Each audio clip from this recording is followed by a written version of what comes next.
ہمارے دو دشمن ہیں جو ہمیں جادہ مستقیم سے ہٹانے کے لیے دن رات کوشاں ہیں، ایک نفس اور دوسرا شیطان۔ نفس اور شیطان دونوں دشمن ہمیں راہ حق سے ہٹانے کے لیے دن رات جد و جہد میں ہیں اور ہمارے خلاف مساعی جد و جہد اور محنت کر رہے ہیں۔ ان میں جو نفس ہے وہ بڑا دشمن ہے یا شیطان بڑا دشمن ہے؟ عمومی طور پہ تو یہ کہا جاتا ہے کہ شیطان نے ہمیں ورغلا دیا، لیکن شیطان جب خود ورغلایا گیا، شیطان جب شیطان بنا تو اس وقت کوئی دوسرا شیطان تو نہیں تھا جس نے شیطان کو ورغلایا، وہ نفس تھا جو شیطان کو بھی شیطان بنا۔ نفس نے اندر سے سر اٹھا کے کہا تھا نا، انا خیر منہ، میں بہتر ہوں، اور باقاعدہ دلیل کھڑی کر لی اس کے نفس نے، خلقتنی من نار وخلقتہ من طین، مجھے تو نے آگ سے پیدا کیا ہے، اسے تو نے مٹی سے پیدا کیا۔ مٹی افضل نہیں ہوتی، مفضول ہوتی ہے، اور آگ اٹھتی ہے اوپر کو جاتی ہے، یہ افضل ہے، لہٰذا افضل مفضول کو سجدہ کیسے کرے؟ میں سجدہ نہیں کروں گا۔ باقاعدہ اس کے نفس نے ایک دلیل تراشی۔ اللہ اگر چاہتا اس کی دلیل کے بخی ادھیڑ کے رکھ دیتا، لیکن اللہ تعالیٰ نے اس کی دلیل کا جواب دینے کی بجائے کہا جا میرے دربار سے نکل جا۔ اس نے کہا مالک مجھے مہلت دے دے، کہا جا قیامت تک تجھے مہلت۔ اللہ اکبر۔ تو اب شیطان کو شیطان بنانے والا نفس ہے جس نے اندر سے کھڑے ہو کے کہا انا خیر منہ، میں بہتر ہوں۔ اس میں نے شیطان کا بیڑا غرق کر، انانیت اسے کہتے ہیں، انا خیر منہ، اس سے انانیت ہے، میں بہتر ہوں۔ ایک بزرگ تھے، انہوں نے ساری زندگی اپنی زبان پہ لفظ میں نہیں آنے دیا۔ وہ فرماتے تھے یہ وہ لفظ ہے جس نے شیطان کا بیڑا غرق۔ تو وہ اس مفہوم کو ادا بھی کرنا چاہتے تو بالفاظ دیگر کر۔ کسی نے سنا کہ فلاں شخص ہے، اس کی زبان پہ کبھی میں کا لفظ نہیں آیا، تو اس نے کہا لو اس کی زبان پہ یہ لفظ کیوں نہیں آیا؟ میں جاتا ہوں اور ان کی زبان پہ یہ لفظ آئے ہی آئے۔ ہر شخص کی اپنی ترجیحات ہوتی ہے۔ ایک مہم پہ نکلا کہ ان کی زبان پہ لفظ میں لے کر آنا گیا، حضرت بیٹھے تھے، حضرت ایک مسئلہ پوچھنے آیا ہوں۔ بیٹا پوچھئے۔ ہاں شیطان کو کس چیز نے برباد کیا تھا؟ حضرت اب تو بولیں گے نا کہ میں نے اس کا بیڑا غرق کیا تھا، کہوں گا جیسے بھی زبان پہ لفظ تو آئی گیا، اور شیخ بھی بڑے سمجھدار تھے، سمجھ گئے اس کی نیت کے کھوٹ کو کہ یہ کیوں آیا ہے اور یہ مسئلہ کیوں پوچھ رہا۔ ہر مسئلہ تفہیم کے لیے نہیں پوچھا جاتا، اس کے مقاصد اور بھی ہوتے ہیں، اور اہل اللہ کو اللہ نے وہ بصیرت دی ہوتی ہے جو سائل کے انداز سے سمجھتے ہیں کہ اس کے مقاصد۔ تو کہا حضرت پوچھنے آیا ہوں کہ شیطان کو کس چیز نے برباد کیا؟ حضرت فرمانے لگے نماز کا ٹائم ہو گیا، ابھی جماعت کھڑی ہونے والی ہے، نماز کے بعد اس پہ بات کر۔ خیر نماز ہوئی، سلام پھرا تو حضرت خود فرمانے لگے کسی نے پوچھا تھا کہ شیطان کو کس چیز نے برباد کیا؟ جواب دینا چاہ رہا ہوں کس نے پوچھا تھا؟ جھٹ کھڑا ہو گیا میں نے۔ کہا بس اسی نے اس کا بیڑا غرق کر دیا۔ تو انانیت میں جو ہے یہ شیطان کو شیطان بنانے والی، نفس جس نے اندر سے سر اٹھایا اور کہا انا خیر منہ، میں بہتر ہوں، تو یہ شیطان کو شیطان بنانے والا نفس ہے۔ تو نفس شیطان سے بھی بڑا دشمن۔ اب ہمارے ساتھ دو بڑے دشمن لگے ہوئے، ایک شیطان اور دوسرا نفس، اور دونوں ہمارے باطن کو اجاڑنے کے لیے، ہمارے من کو بے چراغ کرنے کے لیے، ہمارے اندر کی روشنیاں بجھانے کے لیے دن رات کوشاں۔ ایک تنہا ناتواں اکیلی جان، دو دشمنوں کے نرغے میں، اور دونوں دشمن بڑے تگڑے اور بہت طاقتور، اور ہر وقت ہمارے اوپر حملہ آور۔ الشیطان جاسم علی قلب ابن آدم فاذا ذکر اللہ خنس واذا غفل وسوس۔ حضرت نبی رحمت صلی اللہ علیہ وآلہ وسلم نے ارشاد فرمایا شیطان اولاد آدم کے دل پہ قبضہ جماتا ہے، اور جب بندہ غافل ہوتا ہے تو یہ وسوسے ڈالتا ہے، اور جب بندہ اللہ کا ذکر کرتا ہے تو یہ بھاگ جاتا ہے۔ تو شیطان وسوسہ اندازی کرتا ہے، باطن کو اجاڑتا ہے، من کو لوٹتا ہے۔ نفس اور شیطان دو بڑے دشمن تھے جو ہمیں جادہ مستقیم سے بہکانے کے لیے دن رات کوشاں تھے۔ اب اللہ کا کرم دیکھیے، اذا دخل رمضان سلسلت الشیاطین، جب ماہ سیام جلوہ فراز ہوتا ہے تو شیاطین جکڑ دیے جاتے ہیں۔ جو ہی ماہ سیام شروع ہوتا ہے، چاند طلوع ہوتا ہے تو شیاطین جکڑ دیے جاتے ہیں، پورا مہینہ وہ آزاد نہیں رہتے، جکڑ دیے جاتے۔ سلسلت الشیاطین، یہ جو مسجدوں کے دروازے کھل گئے، جہاں 1.5 صف ہوتی تھی وہاں 5 صف تراویحوں میں ہیں، تو یہ شیطان کے بند جانے کی وجہ سے۔ لیکن مہنگائی کا طوفان ہے، بد نگاہی ہے، بد تہذیبی ہے، جھوٹ ہے، دیگر امور بد بھی جاری ہیں، یہ نفس کے موجود ہونے کی، نیکی کا ماحول پیدا ہوا یہ شیطان کے بند جانے کی وجہ، لیکن ہماری برائیاں بدستور موجود ہیں یہ نفس کے موجود ہونے کی وجہ سے۔ اب ہمارے لیے آسانی یہ ہو گئی کہ دو دشمن تھے جن کا ہمارے سے مقابلہ تھا، ایک نفس اور دوسرا شیطان۔ ہمارے لیے یہ سہولت ہو گئی کہ ہمارا ایک دشمن باندھ دیا گیا، اب دشمن ایک ہے جس سے ہم نے ماہ سیام میں، اور وہ دشمن کون سا ہے؟ نفس۔ اب نفس کا مقابلہ اتنا آسان بھی نہیں، یہ بہت ڈاڈا دشمن ہے، اندر کا دشمن ہے، گھر کا بھیدی ہے۔ باج فقیراں کسے نہیں ماریا، باہو ظالم چور اندر داہو، یہ بڑا سخت اور بڑا شدید قسم کا دشمن ہے۔ یہ اس کی چالیں بہت باریک، شیطان کی چالیں بھی بڑی باریک ہیں اور نفس کی چالیں اس سے بھی زیادہ باریک۔ اب کیسے مقابلہ کریں گے؟ شیطان بھی ہماری متاع عمل کو لوٹنا چاہتا ہے، حتیٰ کہ ہمارے ایمان کو برباد کرنے پر تلا ہوا ہے، اور نفس بھی چالیں چل رہا ہے، اور ہم اپنی زندگی لاؤبالی میں گزارتے چلے جا رہے ہیں، ہمیں پتہ ہی نہیں کہ ہم موت کے کتنا قریب ہو رہے ہیں، اور شیطان ہمارے اوپر، نفس ہمارے اوپر حملہ آور ہے، اور یہ چاہتے ہیں ٹھیک ہے یہ چلتا رہے، یہ رسمی زندگی گزارتا رہے، کوئی بات نہیں، اس کے اندر کو ہم لوٹ لیں، اور یہ دونوں دن رات لگے ہوئے۔ ماہ سیام آیا تو ہمارا ایک دشمن بند گیا، ہمیں تھوڑی سی سہولت مل گئی، اب ایک ہی دشمن باقی ہے جس سے مقابلہ کرنا باقی ہے، اور وہ ہے نفس۔ اب نفس سے مقابلہ کیسے ہوگا؟ تو کسی ایکسپرٹ سے پوچھیں کہ جناب نفس ہے، ہم کمزور ہیں، شیطان دشمن ہمارا بندہ ہوا ہے، دو محاذ کھلے تھے تنہا جان کے لیے، ایک محاذ بند ہو گیا، اب ایک ہی محاذ ہے، مقابلہ کرنا ہے تو کیسے کرنا؟ اللہ اکبر۔ تو ہم اقبال کی بارگاہ میں عرض کیا کہ آپ بتائیے۔ وہ کہنے لگے میں آپ کو اپنے مرشد مولانا رومی کے پاس لے جاتا ہوں۔ رومی کے پاس اقبال لے کر کے گئے تو رومی نے کہا کہ میں آپ کو ایک اور شخص کا پتہ بتاتا ہوں، اور وہ اتنا کامل ہے اور اس شعبے میں اس قدر ایکسپرٹ ہے، اس نے کہا ہفت شہر عشق را اتار گشت ما ہنوز اندر خمے یک کوچام۔ عشق کے 7 شہر حضرت شیخ فرید الدین اتار گھوم چکے ہیں، اور ہم پہلے شہر کی پہلی گلی کے کونے میں کھڑے ہیں، یعنی اتنا بڑا شخص شیخ فرید الدین علیہ رحمہ۔ تو کہا وہ بتائیں گے تمہیں کہ نفس کا مقابلہ کیسے کرنا ہے۔ رومی کہتے ہیں کہ وہ میرے بھی استاد ہیں، رومی کہتے ہیں کہ وہ میرے بھی ہادی و مرشد ہیں، جس عشق کے شہر میں میں داخل ہوا ہوں اور ابھی کونے پہ کھڑا ہوں، اس طرح کے 7 شہر وہ گھوم کے بھی آئے۔ آؤ ان سے پوچھتے ہیں کہ جناب نفس قابو کیسے کریں؟ تو شیخ فرید الدین اتار نے کہا نفس نتواں کشت الا باسے چیز بات گوئم یاد گیرش اے عزیز۔ نفس نہیں مرتا، لیکن 3 اصلیں اگر آپ کے پاس ہوں تو یہ نفس ٹھہر بھی نہیں سکتا۔ غور سے سن لیجئے، روحوں میں اتار لیجئے، اور زندگی میں ہمارا مقصد ہے اس نفس کا مقابلہ کرنا۔ شیطان کا مقابلہ کرنا بھی ہمارا مقصد ہے، اور نفس کا مقابلہ کرنا بھی ہمارا مقصود زندگی ہے۔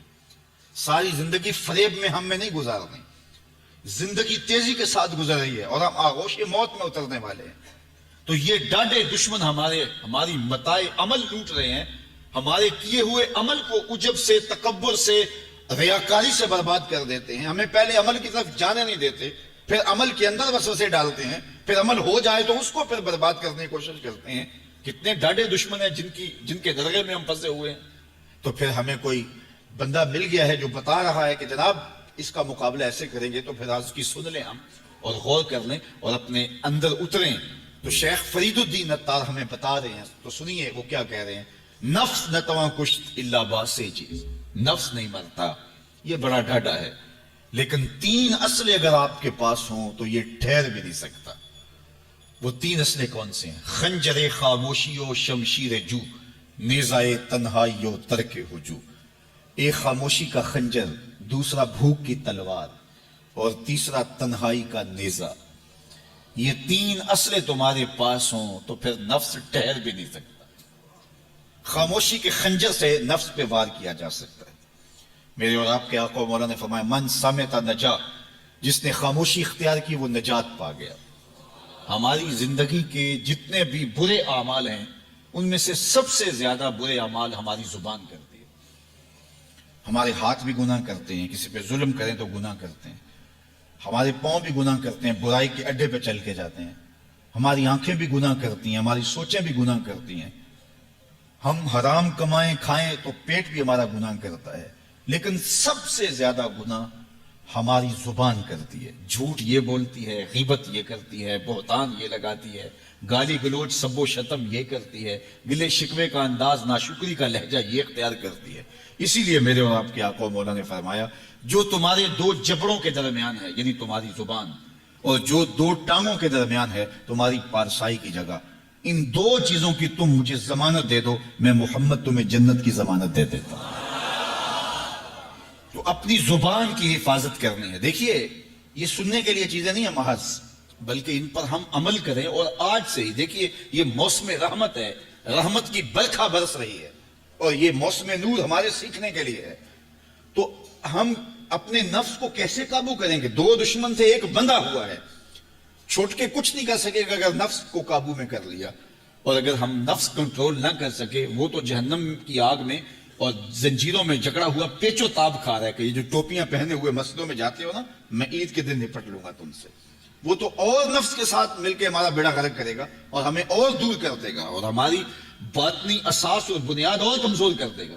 اس لیے ضرورت ہے کہ ہم اپنے نفس کو ان دنوں کے اندر کمزور کریں. اس کا پہلا نسخہ کیا ہے؟ خاموشی کا خنجر. آپ جب خاموشی اختیار کریں گے، زبان کو صرف ضرورت کے لیے استعمال کریں گے، تو پھر نتیجہ کیا ہوگا کہ آپ کے گناہ بہت کم ہوں گے، جھوٹ کم ہوگا، غیبت نہیں ہوگی، بہتان تراشی نہیں ہوگی، دیگر اعمال جو زبان کے ذریعے سے صادر ہوتے ہیں اور ہم گناہوں میں اضافہ کرتے چلے جاتے ہیں. تو زبان کو اگر کنٹرول میں کر لیں گے، اللہ اکبر. حضور علیہ الصلوۃ والسلام نے زبان کے کنٹرول کرنے کی تلقین کی، اور یہ بغیر ہڈی کے گوشت ہے، اس کو سنبھال لیا جائے. 32 دانتوں میں جکڑ کے رکھی گئی زبان ہے، لیکن یہ پھر بھی قابو میں نہیں رہتی. اس کو کنٹرول میں کر لو، اس کو قابو میں کر لو. ایک روایت میں آتا ہے جب صبح ہوتی ہے تو سارے اعضائے بدنیاں زبان کے آگے ہاتھ جوڑتے ہیں کہ بی بی تو نہ کچھ کرنا، تیری وجہ سے ہم سزائیں کاٹیں گے اور اذیتیں پائیں گے. تو زبان کو قابو میں کرنا، اور اس کا علاج کیا ہے؟ خاموشی. من صمت نجا، جو خاموش ہوا وہ نجات پا گیا. خنجر خاموشی، خاموشی کا خنجر ہو تو نفس کے لیے بہت بڑا بار ہے. دوسری بات، شمشیر جو، بھوک کی تلوار. بھوک کے ذریعے نفس کشی ہوتی ہے. نفس کا مقابلہ بھوک سے ہم کر سکتے ہیں، کیونکہ جب بھوک ہوگی تو اس وقت بہت ساری خواہشات جو ہیں وہ دم توڑ جائیں گے. اللہ کے محبوب علیہ السلام کا ایک فرمان سنیے، بالخصوص نوجوانوں کے نام.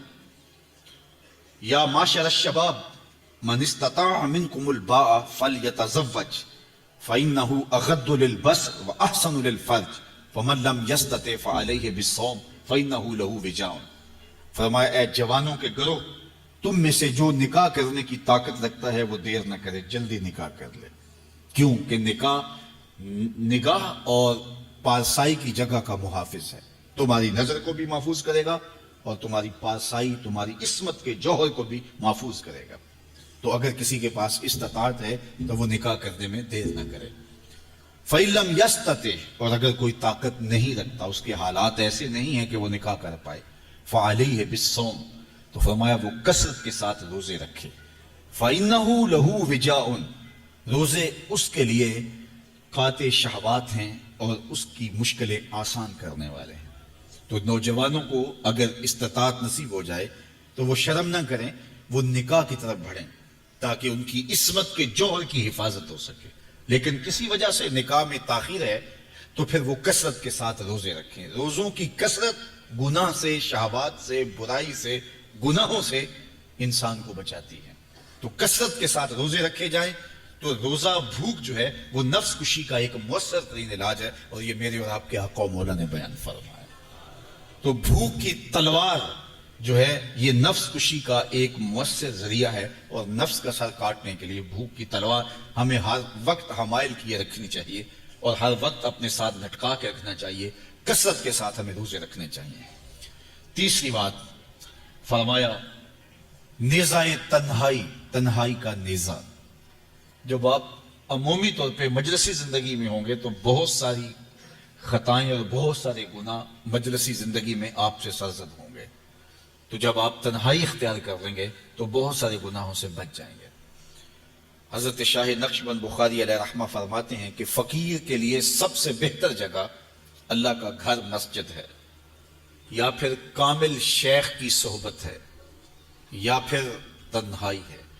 چوتھی جگہ سوائے ہلاکت کے اور کچھ نہیں ہے. العافیۃ فی العزلہ، عزلت میں، تنہائی میں عافیت رکھی گئی ہے. اس لیے اپنے آپ کو ایسے ہجوم میں، ایسی جگہوں پہ لے جانے سے روکیں، اپنے آپ پر ضبط کریں جہاں نظر پاک نہیں رہتی، جہاں خیال کی پاکیزگی کا سامان نہیں رہتا، اور جہاں آپ کی جو ہے وہ آپ کی زبان محفوظ نہیں رہتی.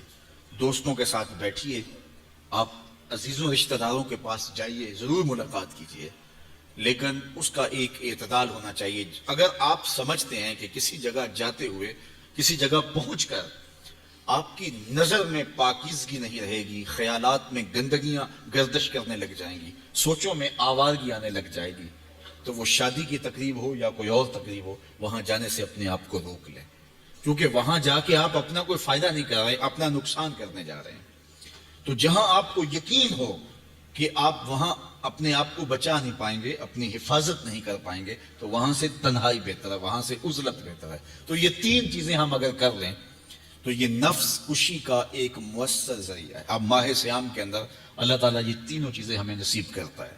ہم زیادہ بولتے نہیں ہیں، روزے سے ہوتے ہیں، بلکہ فرمایا اگر تم سے کوئی شخص بحثے، کوئی الجھے، کوئی لڑائی کرنا چاہے، بدتمیزی کرے، تو اس سے کہو انی صائم، میں روزہ رکھا ہوا ہے. اور اس طرح بھوک تو میسر ہوتی ہی ہوتی ہے. اور تیسری بات کہ عزلت بھی میسر ہو جاتی ہے، اس میں آپ ذکر کے لیے، فکر کے لیے، روزے میں آپ تلاوت کلام مجید کے لیے تنہائی اختیار کرتے ہیں. تو گویا روزہ ایک ایسی تربیتی ورکشاپ ہے کہ جس کے ذریعے سے آپ کے نفس کی تہذیب ہو جاتی ہے. جب نفس قابو میں آ گیا، نفس کنٹرول میں آ گیا، نفس کو آپ نے کمزور کر لیا، تو شیطان چھٹ کے بھی کچھ نہیں کر سکے گا. کیونکہ شیطان ہمارے اوپر حملہ کرتا ہے نفس کے ذریعے سے. باہر کا دشمن ہے اور نفس اندر کا دشمن ہے. ہمارے دیہاتوں میں چوری ہو جائے نا تو بوڑھے بزرگ مل کے بیٹھ جاتے ہیں کہ بتاؤ چوری کیسے ہوئی. تو ایک نقطے پہ سارے متفق ہوتے ہیں، اور وہ نقطہ یہ ہوتا ہے کہ کوئی اندر کا بھیدی ضرور ہے. جب تک کوئی اندر کا بندہ نہیں تو باہر سے کوئی آ کے از خود چوری نہیں کر سکتا. تو کوئی اندر کا بندہ ضرور موجود ہے. نفس اندر کا بھیدی ہے اور شیطان باہر سے آ کر حملہ آور ہونے والا ہے. اس لیے شیطان کو اندر آنے کا موقع نفس دیتا ہے. نفس کو ہی کمزور کر لیجئے، وہ آپ کا ساتھی بن جائے، نفس امارہ، نفس مطمئنہ بن جائے. اور وہ نفس جو برائی کا حکم دیتا ہے وہ نفس امارہ کہلاتا ہے. اور جب وہ کثرت ذکر سے، عبادت سے نفس مطمئنہ بن جاتا ہے تو پھر وہ شیطان کے لیے رکاوٹ کا ذریعہ بن جاتا ہے اور آپ کی زندگی محفوظ ہو جاتی ہے. اور یہ ہمارا کام ہے، یہ ہمارے کرنے کا وظیفہ ہے. دیکھیے حضرت انسان کو اللہ نے اختیار دیا، زندگی دی، فہم دیا، ادراک دیا، گناہ کی قوتیں اور نیکی قوتیں ساری اس کے ساتھ لگی ہوئی ہیں. اس نے صرف ایک لاابالی شخص کی طرح زندگی نہیں گزارنی کہ جو سامنے آ گیا کھا لیا اور جو زبان پہ آ گیا بول دی. ایسا نہیں ہے. یہ تو انسان ہے، اس کو تو اپنی زندگی کی راہیں خود متعین کرنی ہے کہ میری دنیا آخرت کے لیے نفع بخش کیا چیز ہے اور نقصان دہ کیا چیز ہے. انا ہدیناہ السبیل اما شاکرا و اما کفورا، کہ ہم نے اس کو دونوں راہیں دکھا دی. وہدیناہ النجدین، اس کو پتہ ہے یہ اچھائی ہے یہ برائی ہے، اس نے اس سے اجالنا ہے اپنے اندر کو اور اپنے باطن کو سنوارنا ہے. تو ماہ سیام ہمارے لیے موسم رحمت اور موسم نور ہے جو ہمارے اندر کی روشنی کا سبب اور ذریعہ ہے. تو آئیے یہ موسم اللہ نے ہمیں نصیب کیا. قرآن مجید کی کثرت سے تلاوت کریں، نفس کمزور ہوگا. تنہائی اختیار کریں، نفس کمزور ہوگا. اپنی زبان پہ قابو کر لے، نفس کمزور ہوگا. بھوک تو ہم روزے کی وجہ سے کاٹتے ہی کاٹتے، نفس کمزور ہوگا. اب شیطان چھٹ کر بھی عید کے دن ہمارا کچھ بگاڑ نہیں سکے گا اگر ہم نے اپنے نفس پہ قابو پا لیا. اور اگر نفس پہ قابو نہ پا سکے تو شیطان تو پھر پیچ و تاب کھا رہا ہے اور وہ ہمارے اوپر پھر اور زور و شور کے ساتھ حملہ ہوگا اور ہماری متاع عمل کو لوٹ لے گا. تو پھر کیا فائدہ ہوا کہ سارے مہینے کی محنت کی، عید کے دن، عید سے 4-5 دن بعد ہم نے لٹا دی، تو فائدہ کیا ہوا؟ اللہ نے اس عورت کی مثال بیان کی ہے قرآن میں جس کا توازن ذہنی ٹھیک نہیں تھا اور وہ سارا دن سود کاٹتی رہتی تھی اور شام کو اپنے ہاتھوں سے توڑ دیتی تھی. تو کہا کہیں ایسا نہ کرنا کہ تم بھی اس عورت کی طرح ہو جاؤ کہ اپنے ہاتھ سے کاٹا ہوا سود اپنے ہاتھوں سے توڑ دو. پورا مہینہ بھوک کاٹی، پیاس کاٹی، تکلیفیں گوارا کی، اور شام کو جو ہے وہ اپنے ہاتھ سے وہ سود کاٹنے والی خاتون سود توڑ دیتی ہے. تو کہیں ہم بھی ایسے نہ ہو جائیں کہ مہینے کی محنت ہر سال عید یا عید کے چند دن بعد برباد کر لیں، پھر اگلے سال مہینے کی محنت کریں، پھر عید کو برباد کر دیں، تو کیا فائدہ ہوا؟ تو ہم نے جو نعمت سمیٹی ہے، جو چیز دی ہے، جو چیز حاصل کی ہے، اس کو جذب کر لیں روح کے اندر، اس کو اپنے من کے اندر اتار لیں. اہل ایمان کو ایک دعا تلقین کی گئی ہے. وہ کیا دعا کرتے ہیں؟ ربنا لا تزغ قلوبنا بعد اذ ہدیتنا، اے اللہ ہدایت کے بعد ہمارے دل کو پھر دوبارہ ٹیڑھا نہ کر دینا. اگر ہدایت دی ہے تو وہ نصیب ہی رہے، وہ من میں جذب ہو جائے، وہ روح میں اتر جائے. تو میں اور آپ اپنی زندگی کو اللہ اور اس کے رسول کے نام پہ لگایا ہے